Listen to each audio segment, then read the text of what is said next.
Bonjour, je suis Fanette, je suis kinésithérapeute, professeure de yoga et professeure de pilates. Et aujourd'hui, dans cette vidéo, je vais répondre à une question qu'on me pose tellement souvent, c'est quelle est la différence entre le yoga et le pilates et comment choisir sa discipline. C'est parti!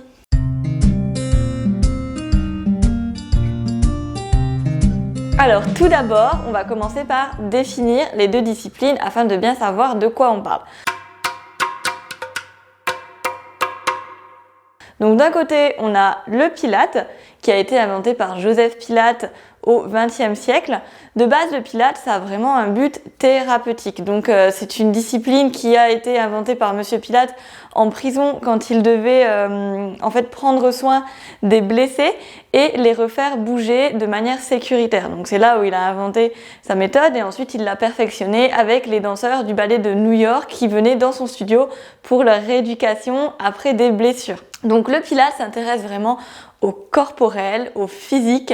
C'est une méthode qui cherche à renforcer, qui cherche à assouplir. On est vraiment dans un but d'amélioration du corps, de vraiment prendre soin de soi par le biais de son physique. De l'autre côté, on a le yoga qui lui remonte à beaucoup plus longtemps, donc qui trouve ses origines en Inde, comme vous le savez sûrement déjà. À l'inverse du Pilate, le yoga n'a vraiment pas pour premier but de travailler le physique et de l'améliorer. Le yoga, c'est tout simplement l'union. Donc en pratiquant du yoga, en fait, on cherche à atteindre l'union, donc l'union avec soi-même, donc son mental avec son corps, l'union avec les autres, l'union avec la nature, avec le monde, avec l'univers, l'union un peu générale, une sorte d'état d'harmonie. Et donc les asanas, les postures, ne sont qu'une partie du yoga qui s'intéresse tout aussi bien à la respiration, le pranayama, à toutes les capacités de concentration, à notre manière de penser, à notre manière de nous comporter,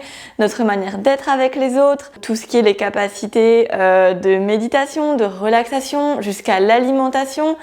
Donc voilà, le yoga c'est bien plus global que les simples postures, les asanas qui en fait normalement n'ont que pour but de permettre aux yogis de rester des heures et des heures confortablement en posture méditative de lotus.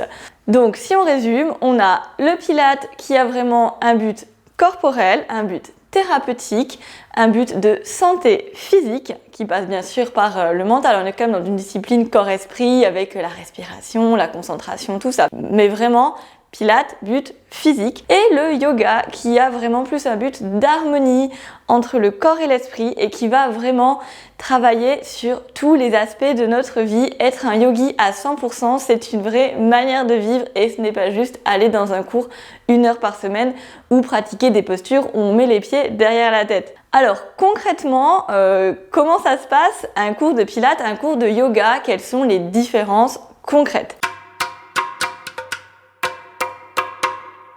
Dans un cours de Pilate, on va enchaîner des exercices. Ces exercices vont être rythmés par la respiration. On aura inspire un mouvement, expire un autre mouvement et ça s'enchaîne sur une rythmique assez spécifique. Donc ces exercices sont dynamiques généralement. On ne reste pas vraiment dans une posture ou dans une position, mais vraiment on enchaîne les mouvements des bras, des jambes et on cherche toujours à engager son centre. Donc son périnée, son muscle abdominal transverse, le muscle le plus profond de l'abdomen et tous les petits muscles du dos qui nous permettent de tenir notre colonne droite. Donc le Pilate, enchaînement d'exercices sur une rythmique respiratoire.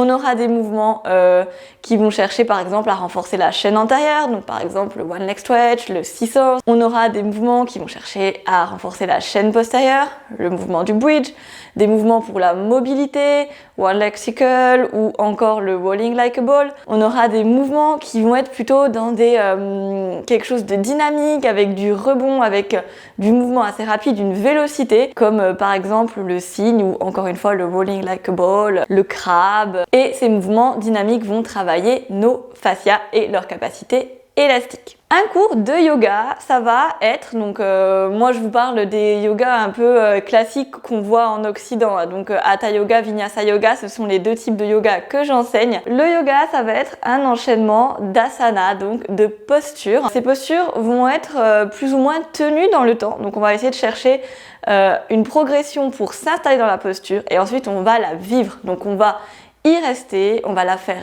respirer, on va s'y investir, on va essayer de la ressentir de manière physique, de manière mentale peut-être, et on aura toujours aussi dans la séance de yoga un temps de relaxation, limite méditation, mais bon, ça peut être aussi assimilé à une relaxation, où on va prendre le temps de laisser infuser sa séance. Le yoga va vraiment nous permettre au quotidien peut-être de voir les choses différemment, avoir des capacités de bienveillance, de se sentir mieux avec son corps, de moins être dans le jugement. C'est vraiment des choses que souvent quand dans les cours de yoga, les profs ils nous disent un peu des petites phrases comme ça, des choses un petit peu spirituelles, philosophiques, qui vont vous apporter des outils dans votre quotidien. Si on résume, on a un cours de pilates, c'est un enchaînement d'exercices dynamiques rythmés par la respiration. Chaque exercice a un but précis de renforcement, de mobilité, de souplesse, etc. Et on a le yoga où on va venir faire des enchaînements plutôt fluides de postures, et dans ces postures, on va y rester un certain laps de temps.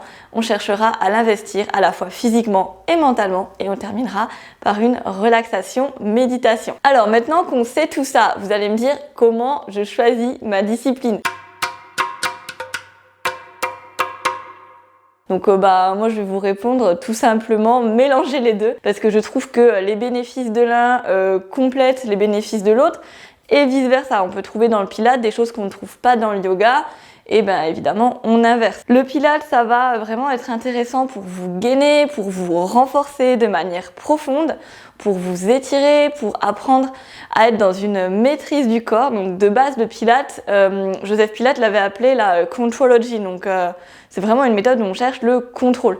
Pas un contrôle tout serré, où on laisse rien aller et vraiment où rien ne déborde, mais un contrôle où on apprend à jusqu'au bout de ses doigts et jusqu'au bout de ses orteils savoir où on est positionné dans l'espace, comment on peut ajuster et comment être dans une vraie précision du mouvement. Et ensuite on a le yoga qui va peut-être nous apporter plus de souplesse, plus de lâcher prise, et surtout qui va nous donner des outils pour notre bien-être au quotidien, notre bien-être mental, qui va nous apporter peut-être plus de sérénité, plus de bienveillance et peut-être plus varié, je dirais, que le Pilates, puisqu'on a des dizaines et des dizaines de types de yoga, et donc il y en a pour tous les goûts. Aussi dans votre choix, le plus important finalement c'est de tester, d'aller dans des cours et de voir ce qui vous convient, parce que on recherche pas tous les mêmes choses, on n'a pas tous les mêmes objectifs, on n'a pas tous les mêmes passifs, les mêmes antécédents. Et aussi le prof avec lequel vous allez pratiquer, ça va tout changer, parce que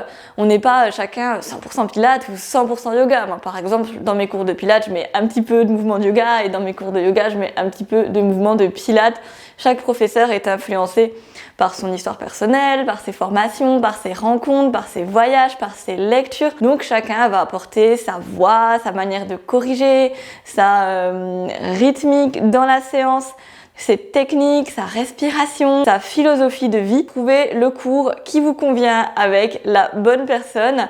Ça peut déjà vous prendre pas mal de temps, pas mal d'essais, et c'est en testant qu'on saura vraiment ce qui vous convient. J'espère avoir pu répondre à vos questions. Donc quelle est la différence entre le yoga, le Pilates et comment choisir? Si vous avez d'autres questions, n'hésitez pas à me les laisser en commentaire. Et si vous avez envie d'en savoir plus sur ces deux disciplines et aller un petit peu plus loin que cette vidéo, j'ai le lien dans la description d'un article complet que j'ai écrit sur le blog de Petit Bouddha, Yoga Pilates, quelle est la différence? Et là on va vraiment un peu plus loin dans les différences dans la respiration, vraiment l'histoire un peu plus précise, le déroulé étape par étape d'un cours. Donc cliquez sur le lien dans la description et vous en saurez encore un petit peu plus. Je vous dis très belle journée et à bientôt!